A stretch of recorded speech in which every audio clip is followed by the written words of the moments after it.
លោកកំពុងពេញស្រឡាញ់សុងមកប្រាប់ថាបាយស្រឹមតែតឹងភ្នែកហូរមកខត់សឹងមិនតន់ខំសួររកហេតុផល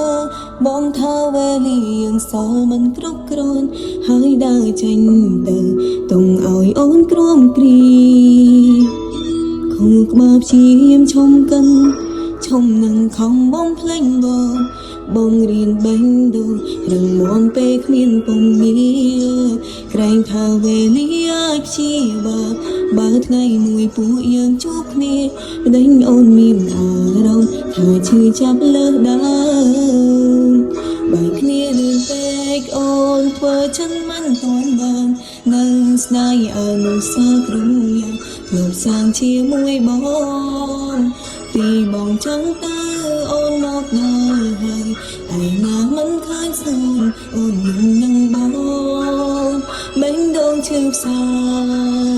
បើគ្នាលឿនពេកតឹងភ្នែកប្រជែងគ្នាពេលមានលំសាយស្រួលបើគ្មានជីវ៉ាមិនបានតែចងចាំតើអូនគូប្រឈមរងមានណាបើភៀមឯកានៅតែតាមរកអូន